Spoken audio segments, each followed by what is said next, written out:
Innal hamdalillah nahmaduhu wa nasta'inuhu wa nastaghfiruh wa na'udzu billahi min shururi anfusina wa min sayyiati a'malina. May yahdihillahu fala mudilla lahu wa may yudlil fala hadiya lahu. Asyhadu an la ilaha illallah wahdahu la syarika lahu wa asyhadu anna Muhammadan abduhu wa rasuluh. Ya ayyuhalladzina amanu taqullaha haqqa tuqatih wa la tamutunna illa wa antum muslimun. Ya ayyuhan nasu taqu rabbakum alladzi khalaqakum min nafsin wahidah wa khalaqa minha zawjaha wa batha minhuma rijalan katsiran wa nisaa'a wattaqullaha alladzi tasaaluna bihi wal arham innallaha kana 'alaikum raqiba.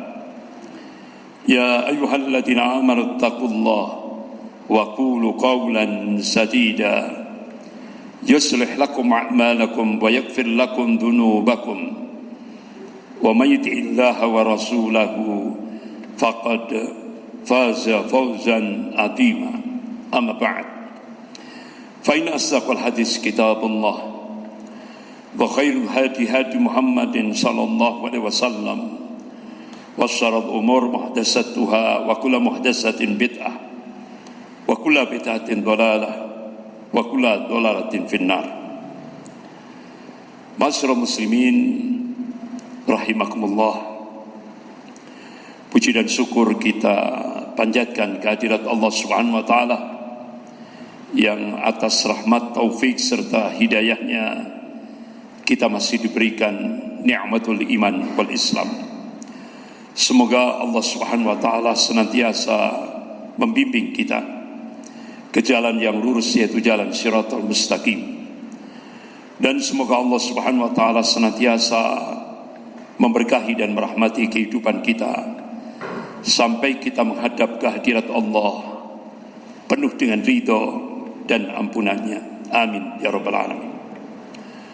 Salawat serta salam semoga tetap tercurahkan pada Rasulullah sallallahu alaihi wasallam beserta keluarga, para sahabat dan pengikutnya yang senantiasa istiqamah dalam memperjuangkan syariahnya, dalam menegakkan sunnah-sunnahnya sebagaimana pemahaman para salafus saleh. Ma'asyiral muslimin rahimakumullah, malam ini kita membahas satu tema, yaitu al-imamah atau kepemimpinan dalam perspektif Islam. Ini sesuatu yang sangat penting sekali dalam kehidupan, lebih khusus kaum muslimin di Indonesia. Karena apa? Rasulullah 1444 tahun yang lalu beliau memberikan warning kepada para sahabatnya, tentunya kepada umatnya. Qala Rasulullah sallallahu alaihi wasallam, "Inna ma akhafu ala ummati a'immatul mudillin." Yang aku khawatirkan atas umat ini munculnya pemimpin yang menyesatkan umat. Ini yang dikhawatirkan oleh Rasulullah sallallahu alaihi wasallam. Bahkan yang lebih parah lagi, manakala imaratus sufaha atau pemimpin yang artinya pemimpin yang bodoh itu diangkat menjadi pemimpin, Rasulullah mengabarkan manakala imaratus sufaha itu diangkat menjadi pemimpin akan terjadi fasad, kerusakan dalam semua lini kehidupan, terutama dalam kehidupan berbangsa dan bernegara. Artinya pemimpin yang bodoh itu bukan terus akhirnya tidak lulus SMA, bukan, tapi tidak paham din agama. Ini yang benar-benar dikhawatirkan oleh Rasulullah SAW. Sekarang kita lihat di Indonesia, preman bisa jadi pejabat, yang penting punya fulus. Preman bisa jadi pejabat, yang penting dia punya fulus.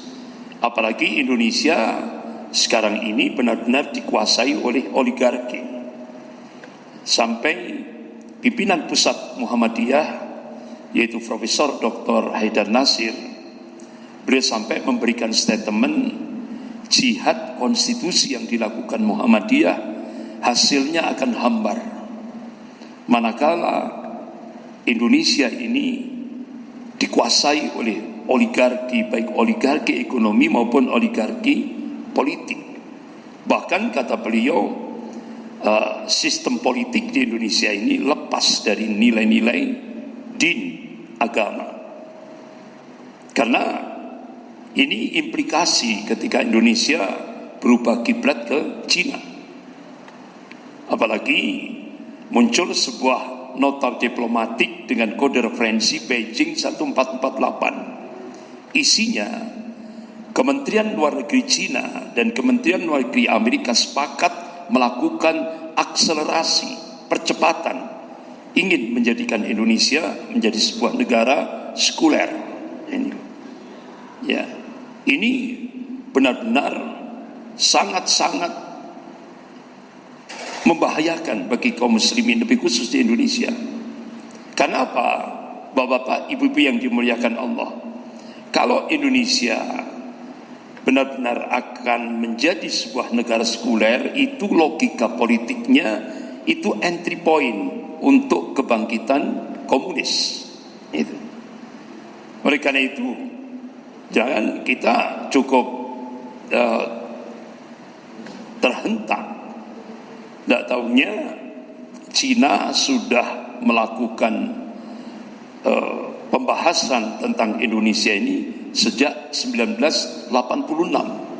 Nah, itu. Sejak 1986 ada Kongres Partai Komunis Cina di Beijing. Jadi hasil dari Kongres Partai Komunis Cina itu ada 3 hambatan Cina ketika melakukan penetrasi ke Indonesia. Hambatan yang pertama, regulasi Undang-Undang Anti Komunis, TAP MPRS nomor 25 tahun 66, Undang-Undang nomor 27 tahun 1999. Kemudian hambatan yang kedua, positioning Pancasila sebagai musuh komunis itu benar-benar masih solid. Kemudian hambatan yang ketiga, sikap anti komunis umat Islam di Indonesia ini masih solid. Tapi ternyata 3 hambatan itu berhasil dijebol semuanya. Oleh siapa? Ya otomatis oleh Partai Komunis Cina dan pengkhianat-pengkhianat di bangsa Indonesia ini. Karena ternyata di Indonesia ini banyak pengkhianatnya daripada penyelamat bangsa. Itu yang terjadi. Itu sudah menjadi sebuah realitas dalam kehidupan berbangsa dan bernegara. Coba kita lihat, hambatan pertama bisa dijebol dengan rancangan undang-undang HIP.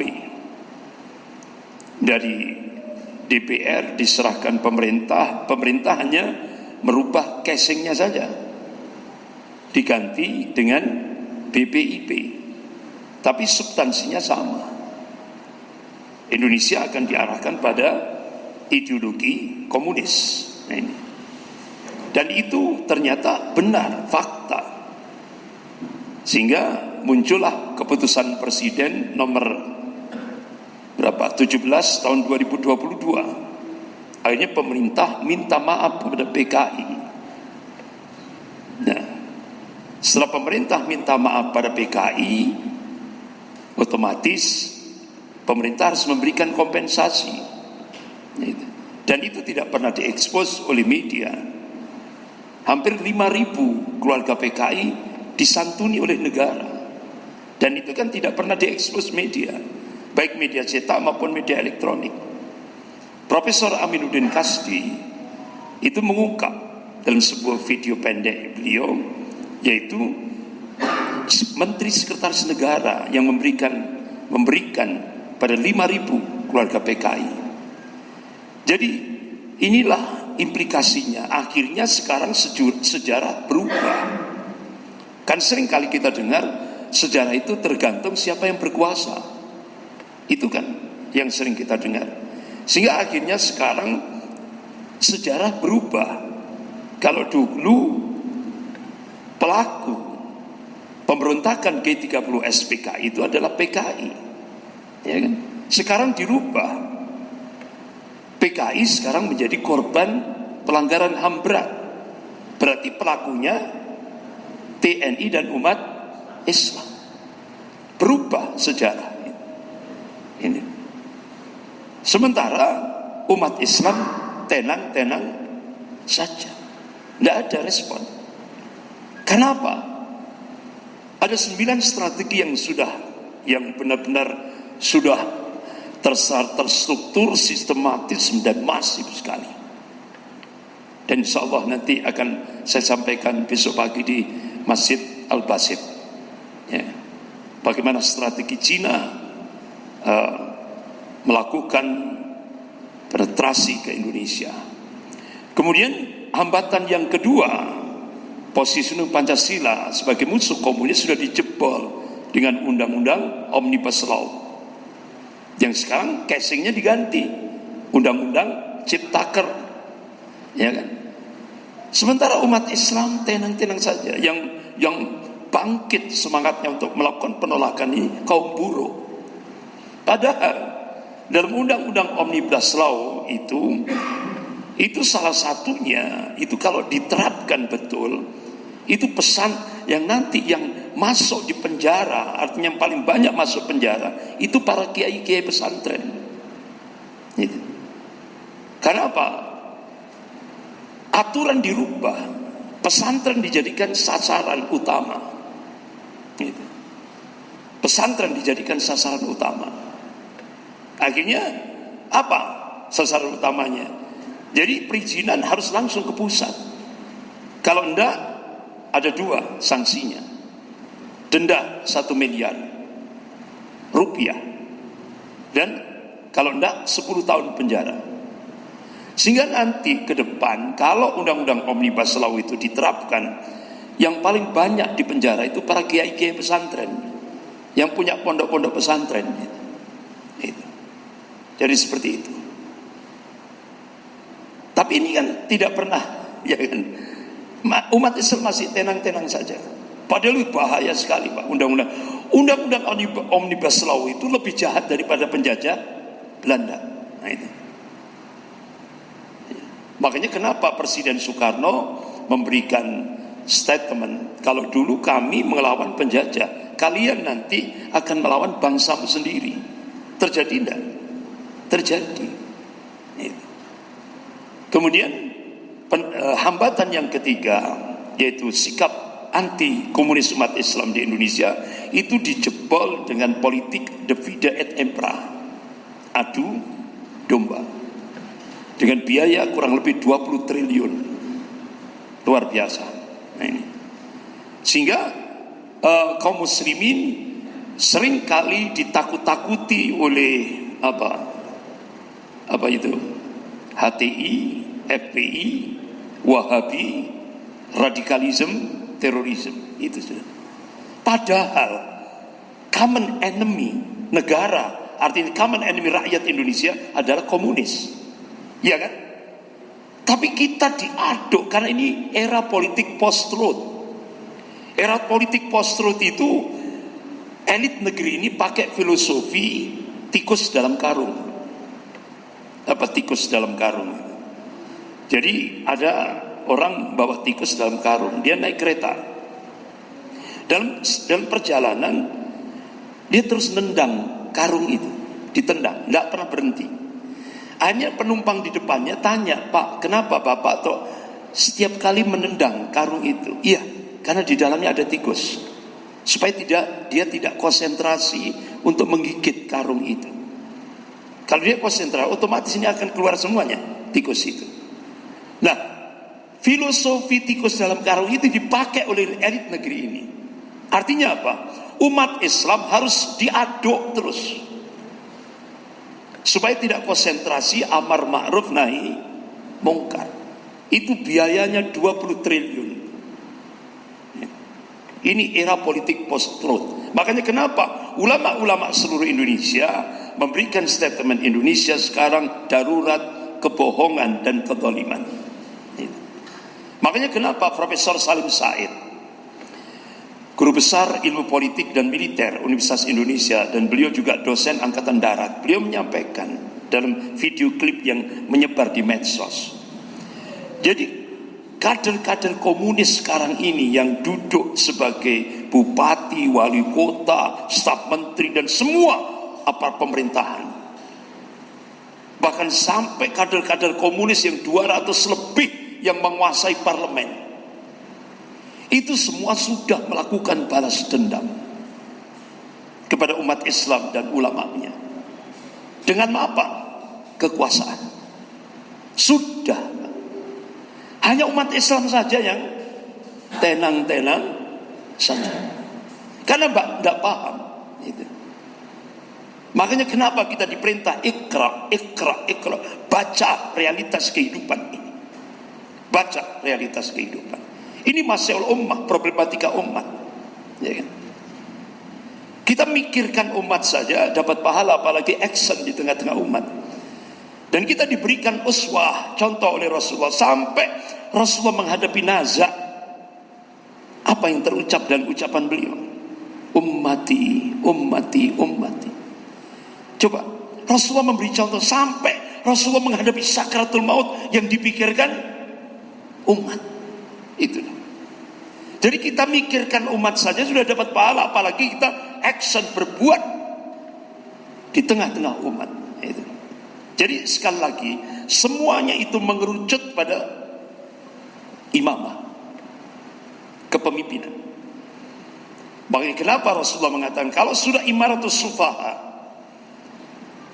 diangkat menjadi pemimpin, akan terjadi fasad, kerusakan dalam semua lini kehidupan berbangsa dan bernegara. Makanya kenapa ulama-ulama ahli sunnah, di antaranya Syekhul Islam Ibnu Taimiyah rahimahullah, beliau menulis kitab As-Siyasah As-Syar'iyyah. Bahkan kitab As-Siyasah As-Syar'iyyah disarah oleh Syekh Muhammad Al-Utsaimin rahimahullah. Beliau kibarul ulama Saudiyah, Imam Masjidil Haram. Bahkan alhamdulillah sarahnya sudah diterjemahkan dalam bahasa Indonesia, diberi judul Politik Islam. Jadi ulama-ulama ahlu sunnah itu sekarang memberikan perhatian penuh. Karena apa? Politik Islam itu bagian dari ajaran Islam. Bagian dari ajaran Islam. Makanya kenapa ulama-ulama Ahlus Sunnah menegaskan tidak bisa agama dipisah dari politik, itu tidak bisa. Kalau kita memisah politik dari din, dari agama Islam ini, itu sama saja kita menjauhkan umat Islam dari Al-Quran dan As-Sunnah. Bahkan Al-Imam Mawardi rahimahullah, beliau tulis kitab Al-Ahkamus Sultaniyah. Bagaimana aturan-aturan syariat ini mengatur penyelenggaraan sebuah daulah atau negara. Itu. Bahkan the founding father, pendiri negara Republik Indonesia ini, benar-benar ittiba kepada Rasulullah SAW ketika membangun sebuah daulah. Kalau Rasulullah ketika hijrah ke Yasrib kemudian jadi Madinah, ya kan? Rasulullah ketika membangun sebuah daulah di Madinah Al-Munawwarah untuk mengatur ijtima' Islamiyah masyarakat itu yang di situ plural sekali, ada Muslim, ada Yahudi, ada Nasrani, ada Majusi, ya kan, penyembah pagan, itu lengkap. Rasulullah memunculkan sebuah aturan untuk mengikat semuanya itu dengan piagam Madinah. Sementara pendiri negara Republik Indonesia ini tuh mengatur dalam membangun negara Republik Indonesia ini, dimunculkan piagam Jakarta. Itu 3 tokoh ulama waktu itu. Setelah 1 Juni 1945 Presiden Soekarno menyampaikan tentang gagasan Pancasila itu, kemudian 3 ulama ini meluruskan. Dari Muhammadiyah ada Kiai Haji Mudzakkir, Allahumma yarham. Dari NU yaitu Kiai Wahid Hasim, Allahumma yarham. Dari Serikat Islam ada Kiai Haji Agus Salim, Allahumma yarham. 3 ulama inilah yang menginisiasi, akhirnya muncullah Piagam Jakarta. Sehingga dibuat tim 9, panitia 9, semua tanda tangan, termasuk di situ ada orang Nasrani, Dr. Maramis, ikut tanda tangan, menyetujui Piagam Jakarta. Ini Bapak, Ibu-ibu yang dimuliakan Allah. Jadi ulama-ulama kita, masya Allah, walaupun ini terjadi pengkhianatan, itu kan terjadi pengkhianatan, yaitu sudah qadarullah. Kita nggak usah kembalikan kepada Allah. Karena malam hari ya memang ada beberapa cerita, gitu ya, ada beberapa cerita. Jadi setelah merdeka, seluruh ulama se-Indonesia mengucapkan kalimat tahmid, alhamdulillahirabbil alamin. Tapi malam hari ada muncul isu kalangan Kristiani Indonesia bagian timur, ultimatum. Kalau 7 kata dalam preambul pembukaan Undang-Undang Dasar 1945 tidak dihapus, di mana di situ negara Republik Indonesia berdasarkan ketuhanan dengan melaksanakan syariat Islam bagi pemeluk-pemeluknya, itu 7 kata itu kalau tidak dihapus, umat Kristiani Indonesia bagian timur akan lepas dari Indonesia. Katanya lewat opsir Jepang, Laksamana Meida. Tapi ternyata setelah dicek tabayun ke Laksamana Meida, enggak. Nah ini berarti, ya kan, dari dulu pengkhianatan itu selalu dilakukan oleh kalangan nasionalis sekuler. Nah itu. Sehingga akhirnya ulama-ulama seluruh Indonesia mengucapkan kalimat istighfar, astagfirullah. Sehingga Bung Hatta minta kepada Pak Kasman Sunyodimejo untuk melobi-lobi pimpinan pusat Muhammadiyah, yaitu Bapak Ki Bagus Hadikusumo. Beliau mencoba untuk membandingkan bagaimana perbandingan antara perjanjian Hudaybiyah dengan kondisi Indonesia waktu itu. Karena apa? 3 ulama ini sedang perjalanan pulang. Sehingga akhirnya waktu itu yang diminta adalah Pak Ki Bagus Hadikusumo, pimpinan pusat Muhammadiyah. Akhirnya beliau mengambil ijtihad, dan insya Allah beliau istikharah.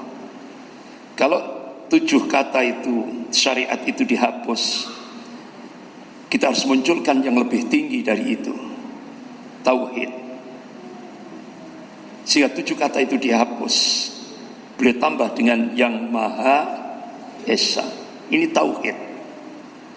Sehingga Pak Ki Bagus Hadikusumo menegaskan negara Republik Indonesia ini dibangun dasarnya tauhid, ketuhanan yang Maha Esa. Itu. Ini. Ya. Jadi Bapak-bapak, Ibu-ibu yang dimuliakan Allah, inilah perjuangan ulama-ulama dulu. Jadi benar-benar tidak lepas daripada syariat. Nah sekarang begitu Indonesia berkiblat ke Cina, sejarah berulang. Sejarah berulang. Sebagaimana Allah ingatkan dalam surah Al-Fat ayat 23. A'udzubillahi minasyaitonir rajim. Sunnatullahi allati qad khalat min qabl wa lan tajid sunnahi tabdila. Jadi sunnatullah itu berlaku sejak dulu dan kalian tidak akan pernah menemukan perubahan akan sunnatullah. Artinya apa?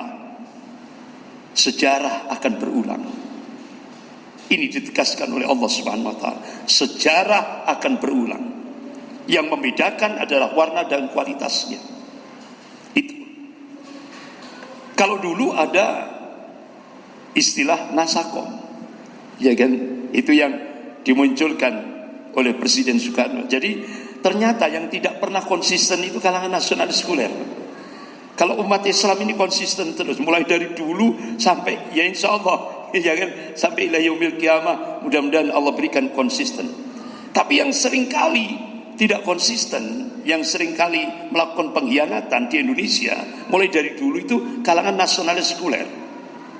Sehingga di akhir pemerintahan Soekarno memunculkan ideologi baru, Nasakom, nasionalis, agama, komunis. Nasionalisnya PNI, pimpinan Soekarno, Partai Nasionalis Indonesia, kemudian agamanya NU, kemudian komunisnya PKI. Sekarang sejarah berulang, diteruskan oleh putrinya. Ya kan? Teruskan putrinya. Nasionalisnya PDIP, agamanya Islam Nusantara, komunisnya PKI Perjuangan. Jadi sejarah berulang. Nah, itu. Sehingga sampai muncul fikih Islam Nusantara.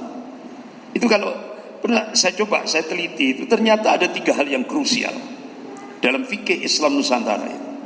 Ya kan? Yang pertama, boleh memilih pemimpin kafir dan taat kepada pemimpin kafir. Yang kedua, mendukung, menerima pluralisme agama, satu keyakinan yang menganggap semua agama sama. Yang ketiga,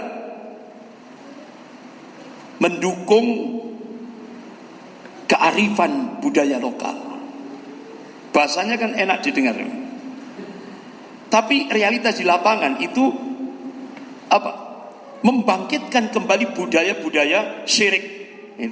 Itu kan, kearifan budaya lokal itu membangkitkan kembali budaya-budaya syirik.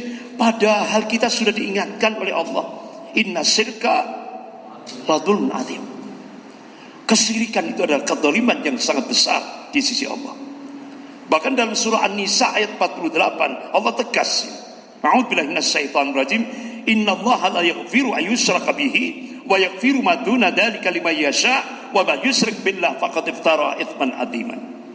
Sesungguhnya Allah tidak mengampuni dosa syirik, dan Allah mengampuni dosa selain syirik bagi yang dikehendakinya. Wa man yusyrik billah faqad iftara itsman adziman. Barang siapa yang berbuat syirik, maka dia telah melakukan dosa besar yang paling besar. Bahkan ketika Rasulullah duduk bersama sahabatnya Abu Bakar As-Siddiq radhiyallahu anhu, Rasulullah memberikan wasiat, ala unabbiukum bi akbaril kabair, maukah kamu aku tunjukkan satu dosa besar yang paling besar? Rasulullah sampai ngulang-ulang 3 kali. Qala al-israku billah, al-israku billah, al-israku billah. Ini hadis sahih riwayat Bukhari wa Muslim. Bahkan Allah tegaskan dalam surah Az-Zumar ayat 65, a'udzubillahi minasyaitonir rajim, la in asyrakta la yahbatun a'maluka wa la takunanna minal khasirin. Barang siapa yang berbuat syirik, hapus amal-amalnya. Wa huwa fil akhirat minal khasirin. Di akhirat nanti dia termasuk orang yang khusrin, rugi. Rugi di akhirat tempatnya di mana? Neraka jahanam. Naudzubillah min dzalik. Tapi sekarang di Indonesia tren ini, Pak. Ini jadi lagi in ini. Apa kalau kita bahasakan secara kasar itu, Pak, ya ini tipologi munafik ini. Neo munafik. Munafik gaya baru. Ini sekarang. Bahkan di Indonesia ini sekarang tren berbondong-bondong mau jadi munafik. Gitu. Antri, Pak, sekarang di Indonesia ini. Kepingin jadi munafik. Ya kan? Loh, kenapa di Indonesia ini orang sekarang berbondong-bondong mau jadi munafik? Padahal kita sudah diingatkan dalam surah An-Nisa ayat 145 ya. A'udzubillahi minasyaitonir rajim, innal munafiqin fid darkil asfali minan nar. Orang munafik itu nanti di neraka diletakkan di dasarnya neraka. Nah itu. Loh, kok sekarang di Indonesia tren berbondong-bondong malah antri, Pak? Kenapa? Jawabannya karena di baliknya ada min amplop ibn fulus. Ada iming-iming jabatan. Ini sekarang. Apa kalau istilah Jawa itu? Joyoboyo. Zaman edan.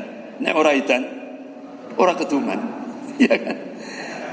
Ini terjadi sudah. Tapi kalau menurut konsep Islam bukan zamannya yang gila, tapi manusianya yang gila. Jadi sekarang kalau kepingin dapat jabatan harus gila dulu, Pak. Harus gila dulu. Ini sudah tren di Indonesia. Padahal coba, bagi tadi kan 3 hal yang krusial. Boleh memilih pemimpin kafir. Padahal kalau kita coba kita lihat dalam Al-Quranul Karim, hampir 5 ayat kita dilarang oleh Allah untuk berzina. Kita dilarang oleh Allah untuk minum khamar, 3 ayat dalam Al-Quran. Kita dilarang oleh Allah untuk makan daging babi, 4 ayat dalam Al-Quran. Tapi Hampir 19 ayat dalam Al-Quran Allah haramkan memilih pemimpin kafir. Tegas kan? Nah, ini Pak. Tapi kenapa sekarang ada fatwa bolehnya memilih pemimpin kafir? Inilah Pak, sekarang lebih banyak ulama su'. Kata Ibnu Qudamah rahimahullah dalam kitabnya Minhajul Qasidin, ciri ulama su' itu ulama yang dengan ilmunya dia bernikmat-nikmat dengan dunia. Ulama yang dengan ilmunya dia mencari kedudukan di sisi ahli dunia. Bahkan Ibnu Qayyim Al-Jauzi rahimahullah, ulama su' itu ulama yang dengan ucapannya dia ngajak ke surga, dengan perbuatannya dia ngajak ke neraka. Itu. Nah sekarang sampai seperti itu. Padahal Allah haramkan hampir 19 ayat dalam Al-Quran.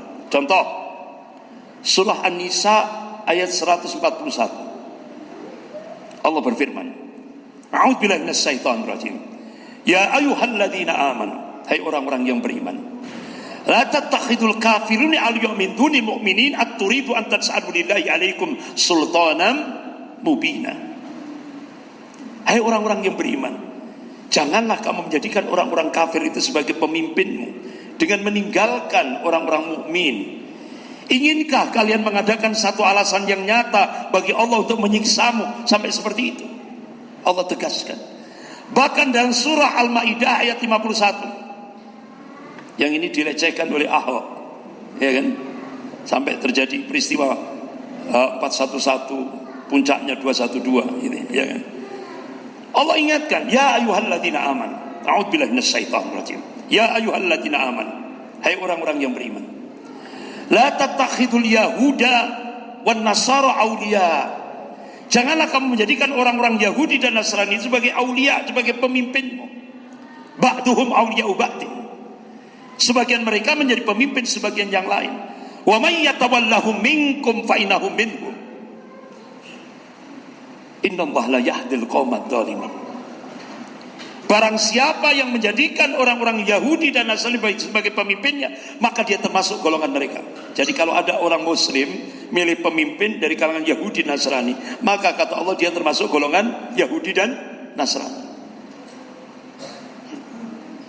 Innallaha la yahdil qaumadz dzalimin, dan Allah sesungguhnya Allah tidak memberi petunjuk pada orang-orang yang zalim. Ini penegasan. Tapi sekarang ini Pak, dampak ketika Indonesia berubah kiblat ke Cina. Jadi negara diarahkan pada sekuler, ormasnya sekarang sudah diarahkan menjadi sekuler.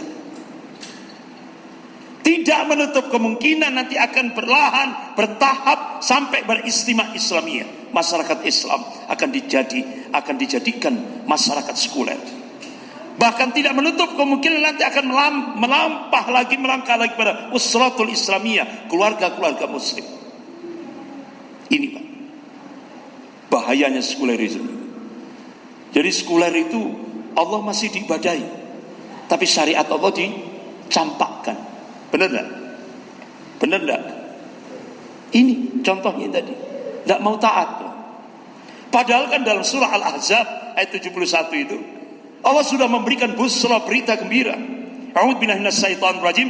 Wa may yuti'illaha wa rasulahu faqad faza fawzan 'azima. Barang siapa yang taat kepada Allah dan Rasulnya, maka sesungguhnya dia telah mendapatkan kemenangan yang besar. Itu kalangan mufasir menafsirkan faqad faza fawzan 'azima. Insyaallah di dunia dimuliakan oleh Allah, di akhirat jannah, surganya Allah Subhanahu wa taala. Janji Allah pasti. Innallaha la yukhliful mi'ad. Allah tidak mengingkari janjinya. La tabdila li kalimatillah, tidak ada perubahan akan kalimah-kalimah Allah. Nah,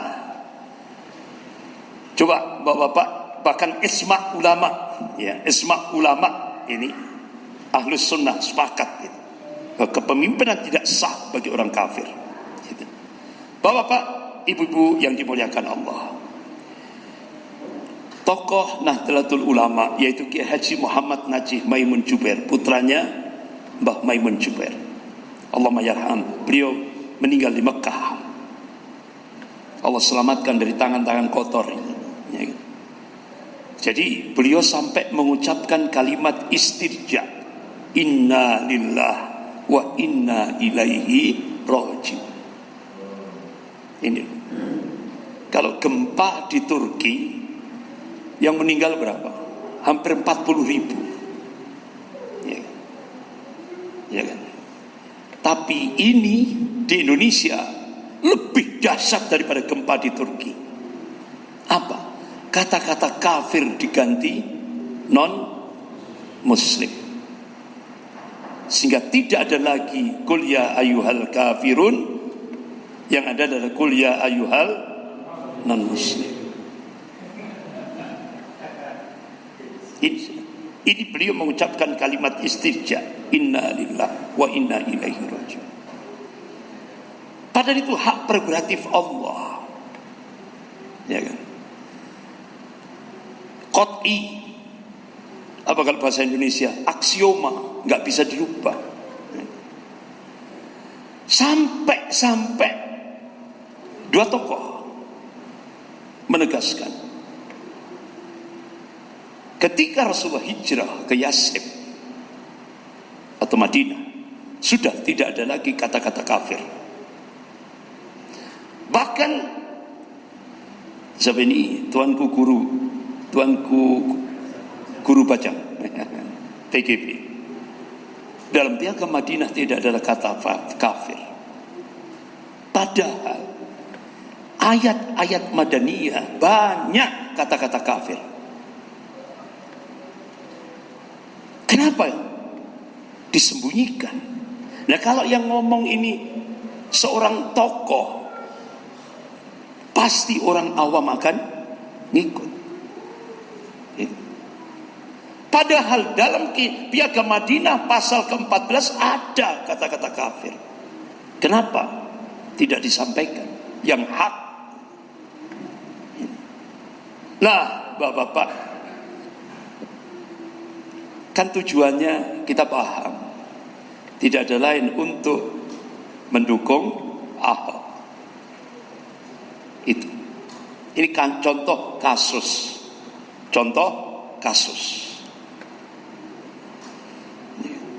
Kenapa? Karena Cina sudah men-setting Ahok harus jadi RI 2 2019. 2024 Ahok harus jadi RI 1. Ini sudah settingan. Ya kan? Apalagi Indonesia sudah dikuasai oligarki, didukung oleh PKC, Partai Komunis Cina. Sehingga akhirnya begitu pertarungan Pilgub DKI, Anies dan Ahok. Kita skor adzan Isya dulu, baru kita lanjutkan, nanti sholatnya kita akhirkan. Ya, monggo silakan. Pas masuk Isya ya, monggo silakan adzan dulu.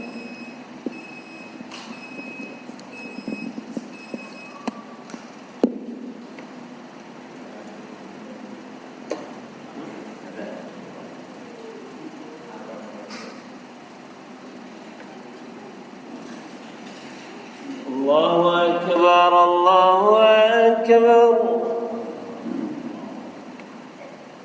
Allahu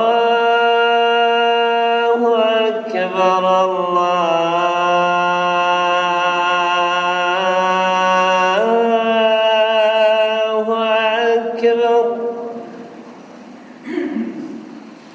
Asyhadu an la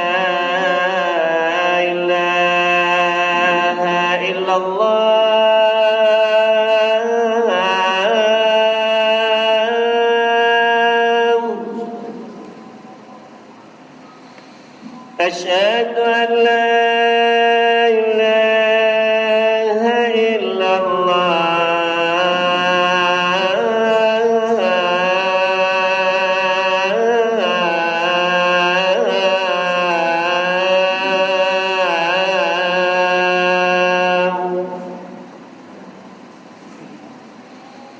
أشهد أن محمد رسول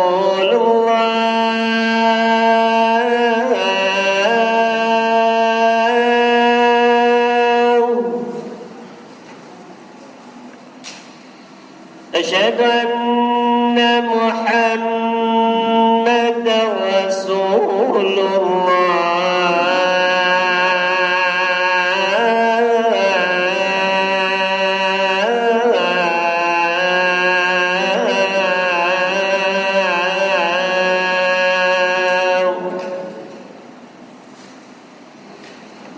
حي على الصلاة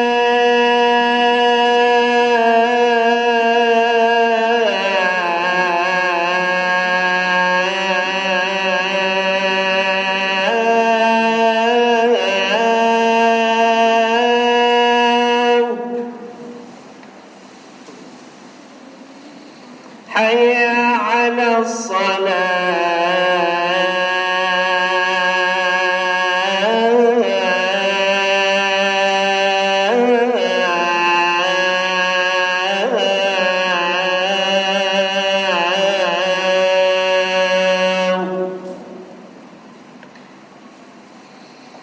حي على الفلاح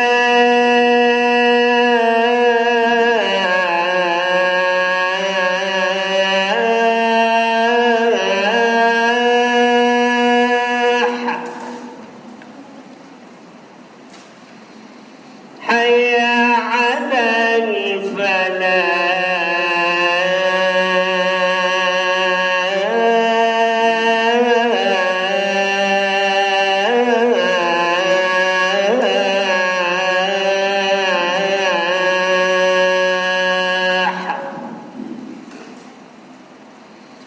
الله أكبر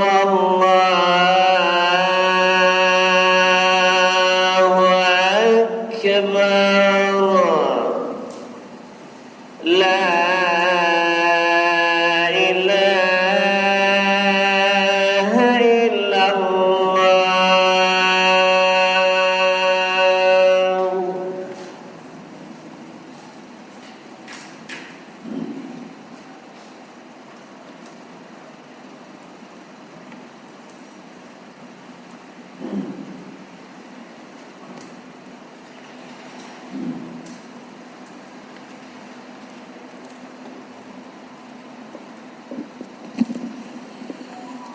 Bapak-bapak, ibu-ibu yang dimuliakan Allah, kita lanjutkan. Akhirnya pertarungan Pilgub DKI berlangsung. Ahok waktu itu didukung oleh pemerintah, didukung lagi oleh BIN, Badan Intelijen Negara, didukung lagi oleh Mabes Polri, didukung lagi oleh tadi Islam Nusantara tadi, ya. Kemudian yang kelima didukung oleh oligarki 9 naga, didukung lagi oleh PKC, Partai Komunis Cina, 6 kekuatan. Di atas kertas Ahok menang, itu Pak. Belum lagi didukung oleh KPU, ya kan? Apa Komisi Pemilihan Pilgub waktu itu. Nah itu. Jadi benar-benar Ahok di atas kertas menang. Akan tapi kaum muslimin di Jakarta yang masih konsisten, istiqomah, beliau meyakini wa man nasru illa min indillahil azizil hakim. Kemenangan itu datangnya dari Allah yang maha perkasa lagi maha bijaksana. Itu yang diyakini oleh kaum muslimin di Jakarta, ya kan? Dan Allah berjanji wa kana haqqan alaina nasrul mu'minin, kewajiban kami memenangkan golongan mukmin. Sehingga akhirnya kaum muslimin benar-benar yakin. Apalagi Allah sudah menegaskan wa makarallah wallahu khairul makirin. Mereka membuat makar, tapi Allah akan balas makar mereka. Dan Allah sebaik-baik pembuat makar. Jadi makar Allah lebih dahsyat. Contoh satu saja, sebenarnya banyak, tapi satu saja yang saya sampaikan. 9 naga mengkoordinasi acara tablik akbar yang dihadiri puluhan ribu umat Islam di Jakarta. Dipanggillah seorang kiai orator, dan ada agreement, ya kan? Otomatis agreement itu dibaliknya ada min amplopi bin fulus, dan pundi-pundinya besar, ya. Tapi perjanjiannya Pak Kiai, nanti pada saat tablik akbar sampaikan bahwa Islam membolehkan memilih pemimpin kafir. Akhirnya diadakanlah tablik akbar itu. Puluhan ribu yang datang. Kiainya orasi, gegap dengan gegap gempita, sampai puncak orasinya yang menyatakan Allah mengharamkan pemimpin kafir. Akhirnya langsung panitia menurunkan Pak Kiai ini. Pak Kiai turun. Loh kenapa? Loh kenapa Pak Kiai tidak sesuai dengan komitmen? Loh apa? Loh Pak Kiai tadi ngomong apa? Pak Kiai tadi ngomong Allah mengharamkan memilih pemimpin kafir. Padahal kan janjinya Pak Kiai akan menyampaikan bahwa Islam boleh memilih pemimpin kafir. Masa? Lah Pak Kiai bertanya-tanya. Masa dia ngomong seperti itu? Berarti Pak, siapa yang membalik lidahnya? Allah. Ini makar Allah lebih dahsyat. Itulah salah satu contoh kejadian Pilgub DKI. Padahal di atas kertas Ahok menang, karena Ahok didukung pemerintah, didukung BIN, Badan Intelijen Negara, didukung Mabes Polri, didukung Islam Nusantara, ya kan? Kemudian didukung oligarki 9 naga, didukung Partai Komunis Cina. Tapi ternyata Allah buktikan kekuasaannya. Sehingga walaupun seperti itu, tetap Pak Anies menang. Ya kan? Pak Anies dimenangkan oleh Allah Subhanahu wa taala. Sehingga akhirnya pidato pertama yang beliau sampaikan ketika dilantik menjadi gubernur DKI, kita semua pribumi ditindak, dikalahkan. Kini saatnya kita menjadi tuan rumah di negeri Indonesia. Jadi Pak Anies Baswedan waktu itu membangkitkan semangat. Awal kita memang ditindas, ditekan, dipressure. Tapi sekarang biidznillah atas izin Allah, ayo kita harus menjadi tuan rumah di rumah kita sendiri, yaitu Indonesia. Sehingga akhirnya satu-satunya gubernur DKI yang membatalkan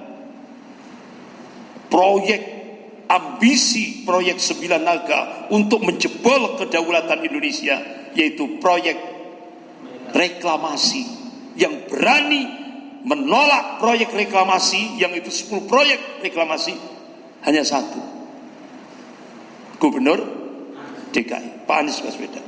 Ini jejak digitalnya hak, yang berani melawan oligarki, gubernur Anies Baswedan. Bahkan bapak-bapak, ibu-ibu yang dimuliakan Allah, ternyata sejak dulu ada gratifikasi. Apa? Setiap pejabat-pejabat tinggi seluruh Indonesia selesai mendapatkan dari anggaran APBD itu ya, itu wajib mampir ke hotel Alexis. Untuk apa? Untuk apa? Zina. Satu-satunya gubernur yang berani menghentikan perzinaan yang dilakukan pejabat-pejabat tinggi seluruh Indonesia hanya Pak Anies. Cukup dengan tanda tangan gubernur. Sementara Habib Rizik Syihab melakukan demo berkali-kali, ratusan kali, korban banyak. Ditutup enggak Alexis? Enggak. Korbannya sudah banyak. Nah, dari situ bisa kita ambil ibrah pelajaran, Islam wajib berpolitik. Itu. Penutupan hotel Alexis menjadi contoh bahwa cukup seorang muslim yang taat, yang berkuasa untuk menutup sebuah kemungkaran yang terjadi di seluruh Indonesia ini. Itu. Tapi sayang Pak, ibu-ibu pejabat se-Indonesia ini nggak berterima kasih kepada Pak Anies Baswedan. Sebenarnya ibu-ibu pejabat itu terima kasih suaminya tidak, artinya di stop untuk berbuat zina. Itu di hotel Alexis. Itu banyak Pak, macam-macam, ada mata kuning, mata biru, mata hijau, mata coklat, mata hitam ada. Tinggal kemampuan fulusnya itu. Ini. Jadi di demo jutaan orang pun gak akan pengaruh jika kemungkaran didukung oleh penguasa. Jadi kesimpulannya, pemimpin muslim taat wajib berkuasa. Minimal penguasa rumah tangga, ya kan? Minimal pemimpin rumah tangga, minimal. Naik lagi ketua RT, ya kan? Wajib umat Islam yang taat. Naik lagi RW, naik lagi kepala desa, ya kan? Naik lagi camat, naik lagi bupati, wali kota, menteri, gubernur. Dan bisa jadi dari jamaah sini, insya Allah mudah-mudahan kalau Allah berkehendak ada yang jadi presiden, kun fayakun. Cukup Allah dengan kun fayakun. Nah itu wajib dari sini. Jadi umat Islam wajib. Inilah contoh, ini contoh konkret. Makanya apa yang terjadi di Jakarta ini bisa kita jadikan sebagai contoh konkret. Jadi umat Islam tidak boleh pesimis, ya kan? Umat Islam tidak boleh pesimis. Allah ingatkan dalam surah Al-Imran ayat 139. A'udzubillahi minasyaitonir rajim. Wa la tahinu wa la tahzanu wa antumul a'launa in kuntum mu'minin. Wa la tahinu wa la tahzan. Jangan kamu pesimis, jangan kamu merasa inferior, merasa rendah, merasa terpinggir, merasa marginal. Tidak boleh, kata Allah. Wala tahzan, jangan kamu sedih. Wa antumul a'launa, sesungguhnya kamu itu tinggi. Coba, ayat ini Allah gunakan kata a'la. A'la itu kan isim tabdil, artinya yang disifati oleh ayat itu bisa tinggi. Kalau ayat itu kita korelasikan di Indonesia, pertanyaannya, kapan umat Islam di Indonesia bisa tinggi? Kapan umat Islam di Indonesia bisa unggul? Kapan umat Islam di Indonesia bisa punya al-izzah, kewibawaan? Allah berikan kuncinya, in kuntum mu'minin. Nah itu. Makanya seringkali ketika saya safari dakwah baik di Madura, Kalimantan, Sumatera, Sulawesi, Bali dan Jawa Tengah, Jawa Barat dan beberapa yang lain, saya seringkali ngajukan 5 program. Dakwah tauhid harus terus kita gerakkan. Karena itu syarat mutlak kemenangan dari sisi Allah fid dunya wal akhirah. Program yang kedua, jadikan pesantren-pesantren kita, madrasah-madrasah kita, lembaga-lembaga pendidikan Islam kita menjadi saran strategis untuk membangkitkan sofatul Islamiyah, kebangkitan Islam. Yang ketiga, jadikan umat Islam melek politik, jangan sampai buta politik. Kenapa umat Islam sekarang benar-benar dipinggirkan, dipressure, ditekan, tidak lagi sebagai subjek tapi sebagai objek yang terus dipressure? Dampak daripada umat Islam buta politik. Jujur saja, ya, kita jujur. Oleh karena itu, ayo 2024 umat Islam wajib melek politik. Nah, itu. Artinya bukan terus akhirnya saya ajak ke politik praktis, bukan, tapi high politik, amar ma'ruf nahi mungkar. Yang keempat, bangun iktisadiyah, kekuatan ekonomi umat. Dari mana? Masjid dengan kekuatan jamaah. Jargonnya apa? Beli dari muslim untuk muslim. Ini. Yang kelima, bangun regenerasi umat. Karena Rasulullah SAW sebelum wafat, beliau memberi contoh konkret. Beliau memberi amanah kepada seorang sahabat, pemuda yang umurnya 18 tahun, Usamah bin Zaid bin Haritha. Aku beri amanah kepada kamu sebagai panglima perang untuk menghadapi dua negara adidaya, dua negara superpower, Persia dan Romawi. Masya Allah. Khalifah Abu Bakar As-Siddiq radhiyallahu anhu, Khalifah Umar bin Khattab radhiyallahu anhu, langsung dua-duanya melaksanakan perintah Rasulullah, menjadikan Usamah bin Zaid bin Haritha, pemuda yang umur 18 tahun, menjadi panglima perang. Qadarullah biidznillah, atas izin Allah, dua negara adidaya Persia dan Romawi berhasil ditaklukkan. Ya kan? Nyata. Loh, pertanyaannya kenapa Rasulullah tidak mengangkat veteran perang Badar? Kan lebih ahli dalam peperangan, dalam strategi dan sebagainya. Tapi kenapa Rasulullah kok milih sahabat pemuda yang umur 18 tahun? Kalau di Indonesia 18 tahun itu tingkat SMA. Dari sini bisa kita ambil ibrah. Ternyata Rasulullah memberi contoh, bangun regenerasi umat, ciptakan kader, ciptakan kader, ciptakan kader. Kenapa? Kita bakal mati. Apalagi Rasulullah sudah ngasih kabar, rata-rata umur umatku baina sitin wa sab'in, antara 60 sampai 70. Kita bakal mati. Makanya sebelum kita mati, ciptakan kader. Minim jadikan anak-anak kita menjadi generasi robbani, yaitu generasi yang semua aktivitasnya, pola pikirnya rujuk ilal Quran dan Sunnah, kembali pada Al-Quran dan As-Sunnah. Itu insya Allah. Ini apa yang pernah terjadi di Jakarta, keyakinan seperti itu. Karena sekarang ini kita ini seringkali masyarakat kita itu apa yang dijadikan pijakan itu rasio, opo yang menang, ya kan? Sekarang oligarki Cina menyiapkan dana 300 triliun untuk menghabisi Pak Anies Baswedan. Sementara Pak Gatot Nurmantio dalam sebuah seminar, oleh Cina untuk beli Indonesia cukup menyiapkan 50 triliun. Berarti menurut kacamata Cina, Indonesia dan Pak Anies Baswedan lebih berbahaya. Pak Anies Baswedan 300 triliun. Coba. Di atas kertas kita kalah, ya kan? Di atas kertas kita kalah. Tapi kita kan punya Allah. Itu loh Pak.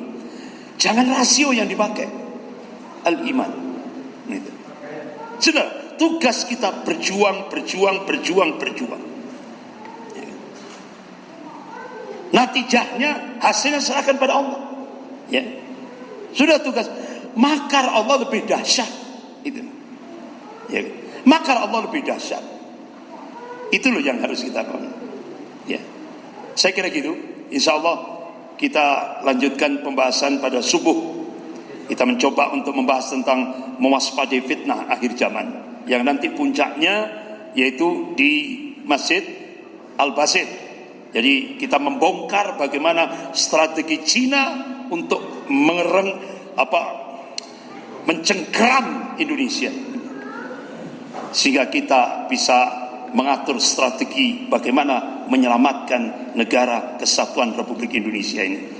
Karena mantan Panglima TNI Bapak Jenderal Purnawiran Gatot Nurmantio, beliau memberikan statement, benteng terakhir negara kesatuan Republik Indonesia ini adalah umat Islam. Nah, umat Islam wajib berada di garda terdepan. Bahkan ulama, kita kan seringkali tunggu komando ulama, tunggu komando ulama, tunggu komando ulama. Ulama sudah memberikan penegasan pada istimewa ulama yang ketiga di Hotel Sentul Bogor. Ulama memberikan opsi akan mengangkat seorang panglima dengan jargon iskariman au mutsyahidan untuk menyelamatkan negara kesatuan Republik Indonesia.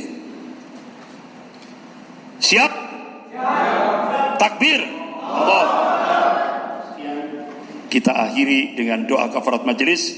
Subhanakallahumma wa bihamdika Asyhadu an la ilaha illa anta astaghfiruka wa atubu ilaik. Wabillahi taufiq wal hidayah. Wassalamualaikum warahmatullahi wabarakatuh.